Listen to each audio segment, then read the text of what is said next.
નમસ્કાર વિદ્યાર્થી મિત્રો, બધા જ વિદ્યાર્થીઓને નવા વર્ષના સાલ મુબારક. ફરીથી પાછા આપણે વિડીયો લેસનની અંદર મળીએ છીએ અને એની અંદર આપણે ભૂગોળનું જે 11મું પ્રકરણ છે એનાથી શરૂ કરીએ. પ્રકરણનું નામ છે ભારત જળ સંસાધન. હવે પાણીની શું ઉપયોગિતા છે એ આપણે સૌ જાણીએ છીએ, કોઈને કહેવાની જરૂર નથી, કારણ કે જળ છે તો જ જીવન છે. આપણે કદાચ ખાધા વિના થોડોક સમય રહી શકીશું, પણ પાણી વિના આપણે જીવી શકીએ એમ નથી. તો આ જળનું શું મહત્ત્વ છે અને એના સ્ત્રોત આપણી પાસે કયા કયા છે એ આપણે આ મુદ્દાની અંદર પહેલા મુદ્દામાં જોઈએ. તો પાણી વિના પૃથ્વી પર કોઈ પણ જીવનું જીવન એ શક્ય જ નથી, એની કલ્પના જ આપણે ન કરી શકીએ. અને જળ સંસાધનનો બીજો કોઈ વિકલ્પ પણ નથી. દાખલા તરીકે ઘણા બીજા બધા એવા સંસાધનો છે કે જેમાં તમે એના વિકલ્પ તરીકે બીજા કશાયનો ઉપયોગ કરી શકો છો, પણ પાણીનો તો કોઈ વિકલ્પ જ નથી, બરાબર? એટલે એનો કોઈ વિકલ્પ નથી. એના ઉપયોગની આપણે જો યાદી બનાવવા બેસીએ ને તો બહુ જ લાંબી યાદી થાય. એનો ક્યાં ઉપયોગ નથી કરતા આપણે, બરાબર? સવારે ઉઠીએ ત્યારથી માંડીને રાત્રે સૂઈએ ત્યાં સુધી પાણીના અનેક ઉપયોગો છે, એમ કહીએ તો ચાલે. સમગ્ર જે સજીવ સૃષ્ટિ છે એ પોતાનું જીવન એ ટકાવી રાખવા માટે આ જળનો ઉપયોગ કરે છે. પછી કોઈ પણ દેશની જે સમૃદ્ધિ છે તો એનો આધાર એની ખેતી અને એની અંદર વપરાતા જળ ઉપર આધારિત છે, કારણ કે ખોરાક એ આપણી પ્રાથમિક જરૂરિયાત છે. હવે અનાજ જો પાકશે તો જ ખોરાકની જરૂરિયાત પૂરી થશે, બરાબર ને? એટલે એ જે ખેતીનો આધાર જળ ઉપર છે. બીજું કે જળની વિશેષ જરૂરિયાત એ પીવામાં, પછી જે ઘરેલું કાર્યો છે એ અને ઉદ્યોગોની અંદર રહે છે. હવે જળ એ મર્યાદિત સંસાધન છે. જ્યારે દિવસે દિવસે તમે જુઓ છો કે વસ્તીનો જે વિસ્ફોટ છે એ તો કૂદકે ને ભૂસકે થઈ રહ્યો છે, તો આવા સમયે આ પાણીની અછત સર્જાય છે. અને આ બાબતને ધ્યાનમાં રાખીને આપણે જળનો એટલે કે પાણીનો વિવેકપૂર્વક એ ઉપયોગ કરવો ખૂબ જ જરૂરી બને છે. તેના સ્થાને કોઈ પણ સંસાધન ઉપયોગમાં લઈ શકાય એમ નથી, એટલા માટે આપણે પાણીને એ જોઈ વિચારીને વાપરવાનું છે.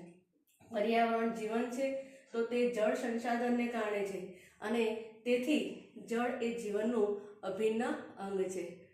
હવે આનું સંરક્ષણ એટલે શું કે પાણીનો વિવેકપૂર્વક ઉપયોગ. આપણે એને કરકસર કરવાની છે, કંજુસાઈ, જરૂરિયાત પૂરતો તો ઉપયોગ કરવાનો જ છે, બરાબર? એટલે આ જળનું મહત્ત્વ જોયું. હવે જળ સ્ત્રોતો કયા છે આપણી પાસે, આપણે કયા કયા સ્ત્રોતમાંથી પાણી મેળવીએ છીએ? તો જળ સ્ત્રોતના મુખ્ય 3 પ્રકાર છે. એક છે વૃષ્ટીય જળ, પછી છે પૃષ્ઠીય જળ અને ત્રીજું છે ભૂમિગત જળ. હવે વૃષ્ટીય જળ, તો વૃષ્ટિ એટલે વરસાદ. વૃષ્ટિ એટલે વરસાદ.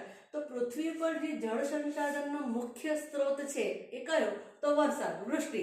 અને એ વરસાદનું પાણી ક્યાં ક્યાં જમા થાય છે, શેમાં સંગ્રહ થાય છે? તો નદી, સરોવર, ઝરણા, કૂવા, આની અંદર આપણે વરસાદનું પાણી સંગ્રહીએ છીએ, એટલે એના ગૌણ સ્ત્રોત થયા કહેવાય, બરાબર?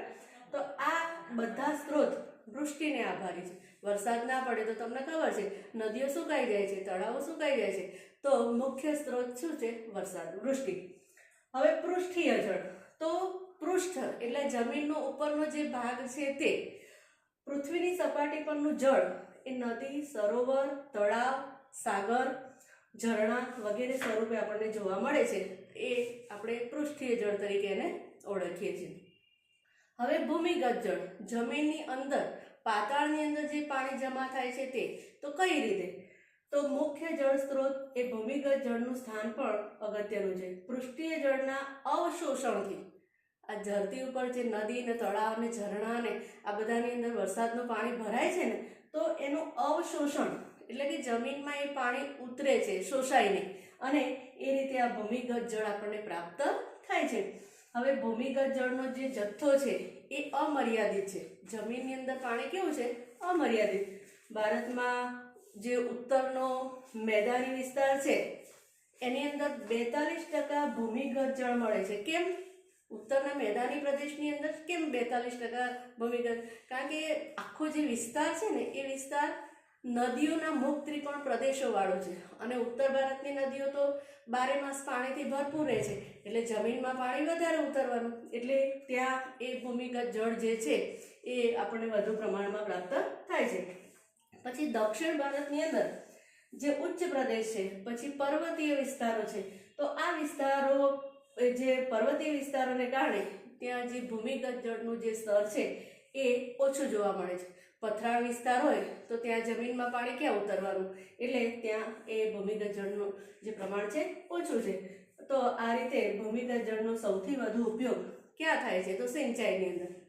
જમીનમાંથી તમે જોજો, ખેડૂતો કૂવાઓ બનાવશે, બોર બનાવશે, એમાંથી પંપ દ્વારા પાણી ખેંચીને ખેતરોની અંદર એ પહોંચાડતા હોય છે. એટલે સૌથી વધુ ભૂમિગત જે જળ છે એનો ઉપયોગ એ સિંચાઈની અંદર થતો હોય છે.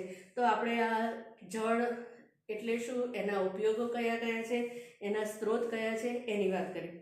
હવે આપણે જળ સંસાધનો અને એના ઉપયોગો, હવે એમાં આપણે સિંચાઈની વાત કરીએ, બરાબર?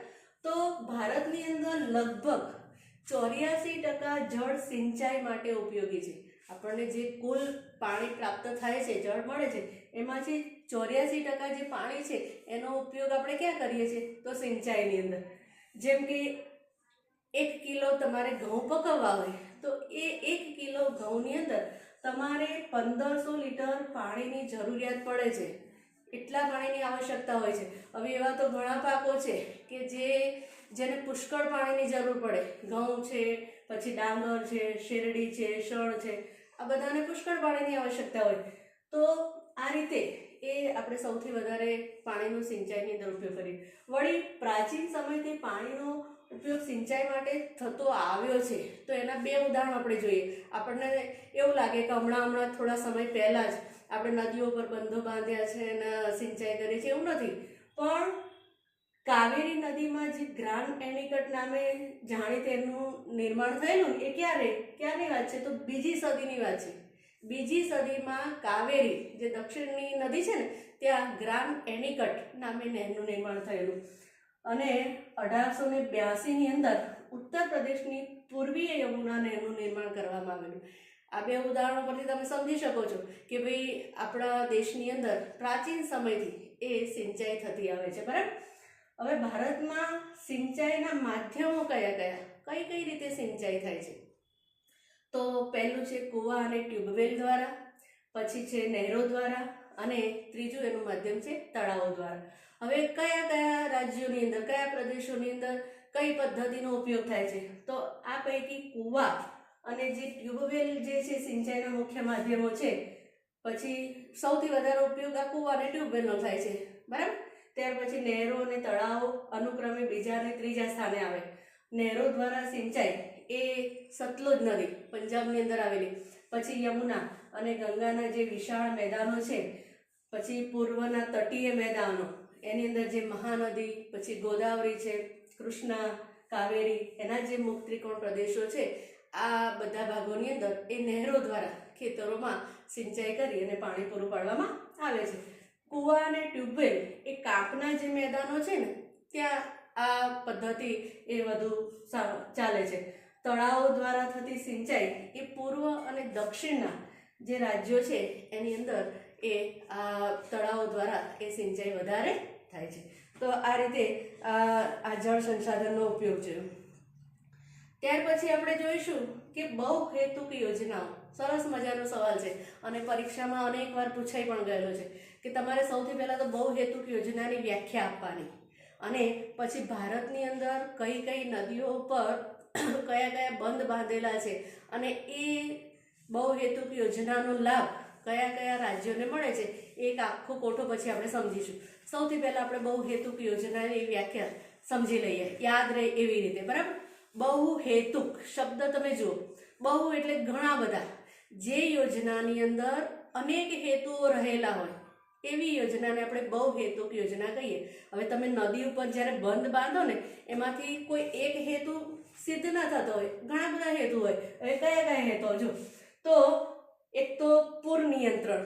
નદીમાં પૂર આવે છે તો તમે એની પર બંધ બાંધો તો પૂરની અંદર નિયંત્રણ આવી જાય, પછી જમીનનું ધોવાણ થતું અટકે, ત્યાર પછી સિંચાઈ અને પેયજળ તો આપણને મળે, બરાબર. ત્યાર પછી ઉદ્યોગોને પાણી મળી રહે, વસાહતોને પાણી મળી રહે, એમાંથી વિદ્યુત ઉત્પન્ન કરી શકાય બંધ બાંધીને, ધોધ સ્વરૂપે જે આપણે પાડીએ છીએ પાણીને એમાંથી વીજળી મળે. પછી આંતરિક જળ પરિવહન થઈ શકે. વળી મનોરંજનના સાધન તરીકે ઉપયોગી છે. આપણે ફરવા જતા હોય છે કે ભાઈ ચલો આપણે નર્મદા જે ડેમ છે જોવા જઈએ, ધરોઈ બંધ જોવા જઈએ, તો એક મનોરંજન તરીકે, હરવા ફરવાના સ્થળ તરીકે પણ એનો ઉપયોગ થાય. પછી વન્યજીવ સંરક્ષણ અને મત્સ્યપાલનના વિકાસ માટે પણ આ યોજનાઓ એ ખૂબ જ જરૂરી છે. એટલે આટલા બધા હેતુઓ મેં તમને ગણાવ્યા, એ બધા હેતુઓ આ બંધ બાંધવાથી સિદ્ધ થાય. એટલા માટે એનું નામ શું પડ્યું? બહુહેતુક યોજનાઓ. જો આવી ઘણી બધી ભારતની અંદર નાની મોટી નદીઓ છે અને એ નદીઓનું જે જળ પરિવાહ છે એ ખૂબ જ સમૃદ્ધ. એ રીતે આ જે નદીઓ બધી પોતાની અંદર જે પાણી જમા થાય છે એ એક નદીમાંથી બીજી શાખા નદીમાં અને પછી જઈને સમુદ્રમાં ઠાલવે.